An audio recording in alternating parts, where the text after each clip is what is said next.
Allez, c'est parti. Aujourd'hui, on va se faire une petite cherchoucha bien détaillée. Je vais expliquer la recette complètement. Donc là, on va découper les tomates. On va faire un petit système de croix juste sur la peau. Et ensuite, on va les bouillir. Cette technique, elle permet de les éplucher facilement. Donc pas la besoin de les bouillir pendant des heures. Juste tranquillement pendant 30 secondes, 1 minute 30 maximum. Comme vous pouvez le voir, ça s'épluche très très facilement. Les tomates fraîches, ça va apporter de la fraîcheur un peu à la recette, mais en même temps, ça va permettre de ne pas avoir la peau, ce qui fait qu'on n'a pas de petits morceaux de peau quand on va les mixer ou quoi, c'est toujours mieux. Pour les tomates, j'ai enlevé l'intérieur, c'était pas des tomates de qualité extra, l'intérieur était un peu dur. Je vous conseillerais des bonnes tomates cœur de bœuf par exemple, bien goûtues, bien juteuses. On passe les tomates au mixeur et ensuite on va faire la découpe des légumes. On a de la courgette, je coupe tout ça en gros morceaux. J'aime bien couper les courgettes, les carottes, tous les légumes en gros morceaux. Tout simplement parce que on a un rendu plus intéressant visuellement dans l'assiette. Et puis ça permet d'avoir quelque chose de plus sympathique à la fin. Donc je coupe toutes mes courgettes. Une fois que les courgettes sont coupées, je les mets dans l'eau. Je les laisse dans l'eau juste pour qu'elles gardent leur fraîcheur, leur couleur et pour pas qu'elles s'abîment. Donc je fais ça avec tous les légumes, je les mets dans l'eau. C'est surtout pour les pommes de terre, mais je le fais aussi pour les courgettes. Ensuite, les pommes de terre, on fait la même chose, rebelote. On va les éplucher, les couper en morceaux. Pareil, des gros morceaux. On veut avoir des bons morceaux de pommes de terre, des bonnes batatas. Tu connais. Voilà, on se découpe ça tranquillement, en gros morceaux, toutes les pommes de terre. Donc j'ai mis 2 courgettes, il me semble 2-3 courgettes. Et puis 4-5 pommes de terre, 4 pommes de terre, 4 grosses pommes de terre, ça va très bien. C'est une recette pour 6 à 7 personnes, ça dépend comment, s'il y a des gros mangeurs dans l'équipe. Les carottes pareil, on épluche les carottes, on les découpe en gros morceaux.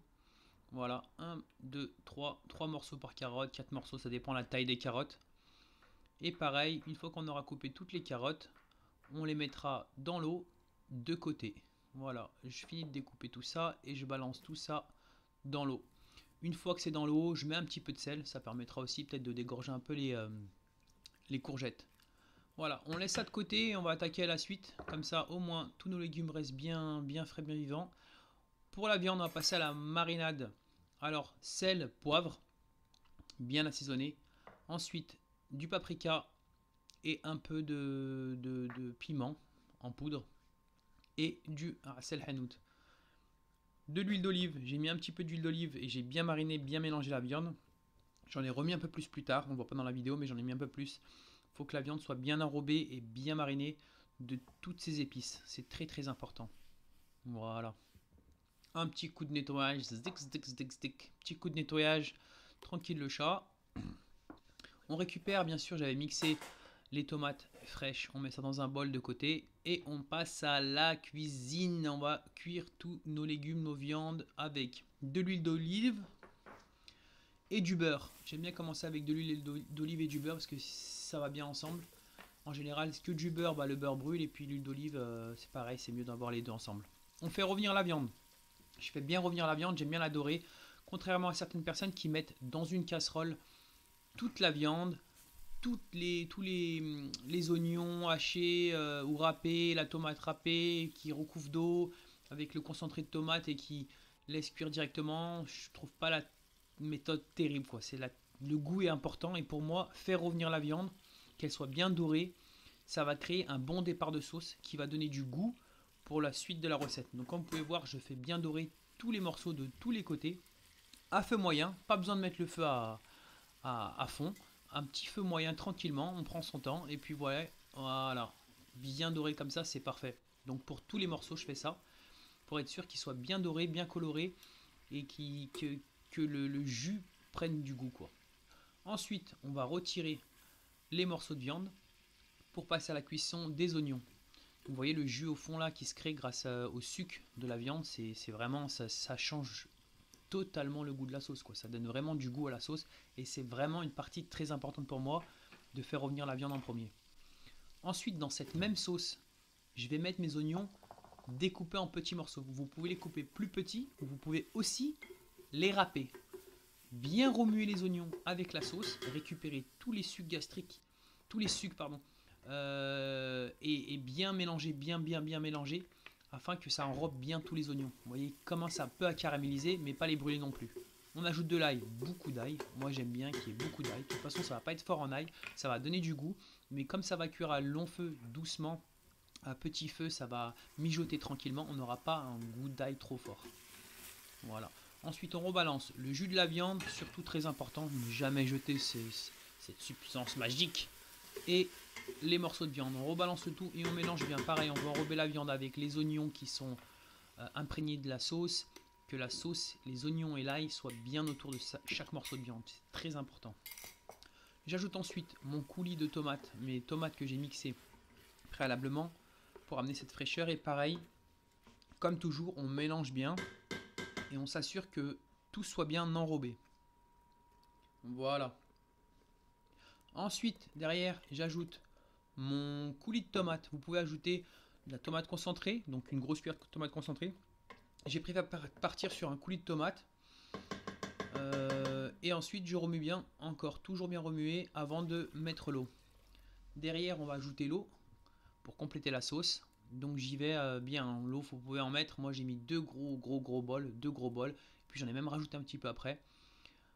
Un bouquet garni avec du persil, de la coriandre, c'est la base. Et puis après, moi j'ai rajouté en plus une feuille de laurier et du thym, il me semble, ou de la rosemary. Du thym, c'était du thym. Voilà, ça va donner du goût, c'est important. Et puis le mettre en bouquet, ça permet de retirer une fois que tous les saveurs sont imprégnées dans la sauce. Pour la pâte, j'ai mis semoule et farine, sel, eau et huile d'olive. Vous pouvez mettre juste de la semoule. Moi j'aime bien rajouter de la farine. Pourquoi ? Parce que c'est plus facile à travailler la pâte. Donc voilà, on a la semoule, la farine, le sel, j'ai rajouté l'eau, je remue un petit peu, j'ai mis la moitié de l'eau, je remue un petit peu. Vous pouvez le faire à la main, si vous pétrissez à la main, je l'ai toujours fait pendant 15 ans, je l'ai fait à la main. Si vous faites ça à la main, bien pétrir pendant 15 minutes, c'est très important que la pâte soit bien pétrie et bien lisse. Je rajoute de l'eau doucement. Voilà, on en rajoute encore un petit peu jusqu'à ce que la pâte se forme. À la fin, vous pouvez rajouter l'huile d'olive avant. Moi, je l'ai rajouté à la fin du pétrissage pour lisser la pâte. Mais si vous le mettez avant, c'est pas un problème, ça marche aussi. Un petit peu d'huile d'olive. Voilà, on a fini notre pâte. Elle a bien travaillé, on l'a bien travaillée. Elle est bien lisse. Très important. On va la laisser reposer 30 minutes minimum avec un film étirable qui la recouvre pour la protéger. 30 minutes minimum. Si vous la laissez 1 heure, 1 heure et demie, 2 heures, ce n'est pas grave, c'est même encore mieux. 1 heure, c'est très bien, mais une demi-heure suffit amplement. Une fois que ça a reposé, on va récupérer notre pâte. Comme vous pouvez le voir, on récupère toute la pâte et on va la travailler sur le plan de travail. On va créer des pâtons. Donc j'ai créé des gros pâtons, vous pouvez créer des pâtons bien plus petits. Les pâtons, j'ai dû les recouper en deux plus tard dans la recette. Mais bon, voilà, là on a une pâte, comme vous pouvez voir, bien lisse. La texture est parfaite, elle ne colle pas, mais elle reste quand même facile à pétrir. C'est pas une pâte dure. Voilà. Pour les pâtons, quand on va vouloir faire les pâtons, nos petites boules, bien les travailler pareil avec de l'huile. Donc je vais imbiber mes mains d'huile. On est là, c'est une recette où il y a de l'huile. Je vous le dis tout de suite, si vous voulez manger healthy, c'est pas cette recette. Mais c'est tellement bon, c'est la chouchoura, c'est le top du top. C'est mon top 10, hein, c'est une de mes recettes préférées. Donc comme comme vous le voyez, j'ai fait des grosses boules. Mais vous pouvez faire des boules bien plus petites. La moitié, voire un tiers de cette taille-là, ça suffit amplement. Je partais dans ma tête, j'ai fait les mêmes boules que pour un semaine par exemple. Pas la peine de faire des grosses boules comme ça. Voilà, donc des petites boules, on peut en faire à peu près une 20-22 boules avec la pâte que j'ai créée. Je vous mettrai la recette en commentaire ou dans la description. Petite technique avec le verre, très intéressant. J'utilise un verre pour former les boules, pour bien former la boule à la fin. Regardez là, voilà, c'est magnifique. Le fait d'utiliser le verre, ça permet de faire des boules vraiment parfaites. Et puis derrière, on les mettra de côté, on les laissera reposer encore un petit quart d'heure. On les met de côté, on les filme pareil et on laisse reposer 15 minutes minimum, 10-15 minutes, allez. Mais vous pouvez laisser plus longtemps si vous avez d'autres choses à faire, c'est pas un problème. Pour la pâte, moi ce que j'aime bien, c'est bien l'étirer. Et j'aime une pâte très fine. C'est pour moi très important que la pâte soit fine. Et surtout pour cette recette, parce qu'on n'est pas sur des merjouba ou on peut dire semen aussi.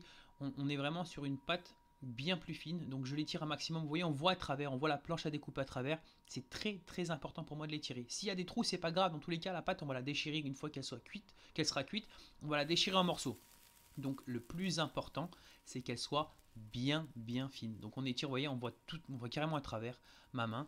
Et c'est vraiment le top du top. Je la coupe après en petits morceaux parce que j'ai une petite plaque. Je cuis ça sur la plaque à feu moyen et pas longtemps. Je veux que ça soit un petit peu doré. Je veux pas que ça brûle ou que ça soit noir ou que ce soit trop doré. Légèrement doré, c'est parfait. Des deux côtés. Vous pouvez les faire cuire une par une comme je l'ai fait sur cette vidéo. Ou vous pouvez les faire cuire un côté, la retourner et en mettre une autre par-dessus. Ainsi de suite. Jusqu'à 10-15 feuilles. Les empiler. On cuit, on tourne, on cuit. On rajoute, on cuit, on tourne, on en rajoute une par-dessus, etc., etc. Moi, je les ai fait une par une. J'ai pris mon temps, tranquillement. Ça me permettait de filmer, de faire une bonne vidéo pour vous montrer ça, quoi. Donc là, on a des feuilles qui sont bien cuites. Vous pouvez toutes les faire d'un coup. Là, j'étais au début, hein, je vous ai fait ça pour vous montrer qu'on les déchire de cette taille, pour vous montrer la taille. Mais vous pouvez toutes les cuire d'un coup, c'est pas un problème. Et après, faire la découpe. Pour la viande, je la retire. Une fois qu'elle a commencé à bien cuire, je la remettrai à la fin.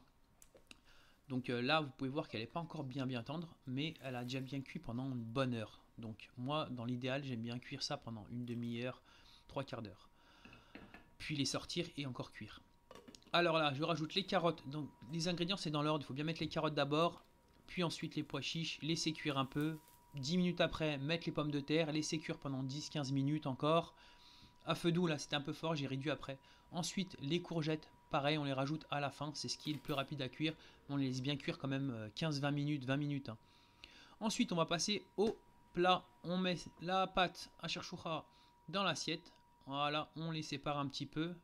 Ça m'a fait quand même pas mal de pâtes, vous pouvez le voir. On en a pour franchement 6-7 personnes facile. Donc voilà, j'ai rajouté un petit peu, comme vous pouvez le voir, je suis gourmand. Voilà, ensuite, on va rajouter dans l'assiette les courgettes, un peu de pommes de terre, des pois chiches et bien sûr sans oublier la viande et les carottes. Voilà. Tous les légumes étaient super bons, super bien cuits, super fondants. C'est tellement important. J'ai rajouté un petit peu de pois chiches encore. On est gourmand. Et la sauce, c'est à votre choix, c'est votre goût, c'est comme vous aimez. Moi, j'aime que ce soit saucé, mais pas trop non plus. Là, ça semble beaucoup saucé, mais c'est pas du tout beaucoup saucé. Là, la pâte va boire la sauce et donc il restera pas beaucoup de sauce à la fin. Petite coriandre et puis on passe au test contrôle. Comme vous pouvez voir, la viande est maintenant très tendre. Je conseille de l'agneau, c'est encore mieux que le veau ou le bœuf. L'agneau c'est l'idéal. Là, on est parti sur du bœuf. Voilà, là elle est vraiment fondante. On a la cherchoura, la sauce, tout est prêt. C'est un de mes repas préférés. Je vous le conseille de tester, c'est pas compliqué. Je vais vous mettre la recette en description. Et puis le test contrôle, on y va. Aïe aïe aïe, c'est vraiment excellent. Franchement, c'est la recette idéale. Incroyable. Une tuerie. Voilà. Et ben voilà, test contrôle validé. Et la batata bounia. Voilà. Mais écoutez, c'était ma première longue recette détaillée sur YouTube. Je pense que je vous en referai. N'hésitez pas à liker, à commenter, à partager et surtout à subscribe. Et ça va permettre de faire plein d'autres recettes dans le futur. Voilà. À ciao ciao.